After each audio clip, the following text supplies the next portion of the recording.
Hi எல்லாருக்கும் வணக்கங்க. நம்ம இன்னைக்கு பார்க்க போகிறது சளி இருமலுக்கான வீட்டு வைத்தியம் தாங்க. ஒரு சூப்பரான கஷாயம் எப்படி வைக்கலாம் அப்படின்னு சொல்லி தாங்க பார்க்க போகிறோம். அதுக்கு என்னென்ன பொருள் தேவை அப்படின்னு சொல்லி பார்க்கலாங்க.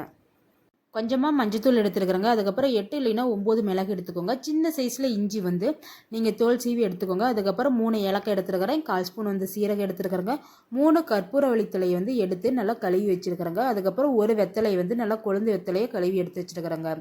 இதுதான் நம்மளுக்கு கஷாயம் பண்ணுறதுக்கு தேவையான பொருள் எல்லாமே பார்த்துக்கோங்க. இப்போ நம்ம எடுத்து வச்சுருக்கிற இஞ்சி, மிளகு, அதுக்கப்புறமா ஏலக்காய் இது 3ஐயும் நல்லா தட்டி எடுத்துக்கலாங்க. நீங்கள் ரொம்ப தட்டி எடுக்கணும் அப்படின்னு அவசியம் இல்லை. ஓரளவுக்கு தட்டி எடுத்திங்கன்னா போதுங்க.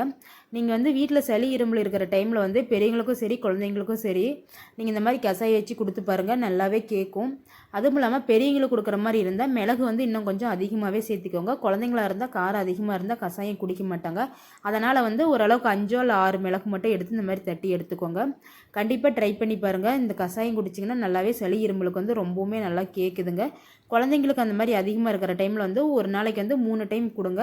கொஞ்சம் வெது வெதுப்பாக இருக்கிற மாதிரி அந்த மாதிரி கொடுங்க. இப்போ பாருங்கள், நல்லா தட்டி எடுத்தாச்சு. இதை ஒரு பாத்திரத்துக்கு மாற்றிக்கலாம்.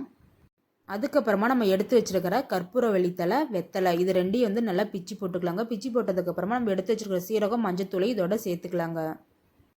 அதுக்கப்புறமா தேவையான அளவு தண்ணி ஊற்றிக்கலாங்க. நீங்கள் தண்ணி ஊற்றும் போது கரெக்டாக கணக்கு வச்சுக்கோங்க. 2 டம்ளரா 4 டம்ளரா அப்படின்னு சொல்லிட்டு.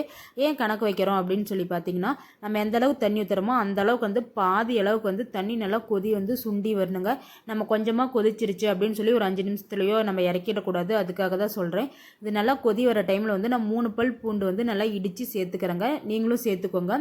ஓரளவுக்கு கொதி வரும் பார்த்தீங்களா, ஒரு 10 நிமிஷம் ஆனதுக்கப்புறம் நல்லா கொதி வந்துருக்கும் பார்த்தீங்களா, அந்த டைமில் நீங்கள் சேர்த்துனீங்கன்னா போதும். ஸ்டார்டிங்லேயே சேர்த்துணுன்னு அவசியம் இல்லை. இது நல்லா கொதி சுண்டி வந்ததுக்கப்புறம் வடிகட்டியில் வடிச்சுக்கோங்க. வடிச்சிட்டு டீ குடிக்கிற சூட் இருக்கும் பார்த்தீங்களா, அந்த மாதிரி சூட்டில் இந்த கஷாயம் கண்டிப்பாக குடிங்க. குழந்தைங்களுக்கு கொடுக்குற மாதிரி இருந்தால் மிளகு கம்மியாக போட்டுக்கோங்க. பெரியவங்க குடிக்கிற மாதிரி இருந்தால் மிளகு கொஞ்சம் ஜாஸ்தியாக போட்டுக்கோங்க. சளி இருமல் இருக்கும்போது இந்த மாதிரி கஷாயம் வச்சு குடிச்சிங்கன்னா கண்டிப்பாக நல்லாவே கேட்குங்க. கண்டிப்பாக உங்கள் வீட்டில் ட்ரை பண்ணி பாருங்கள்.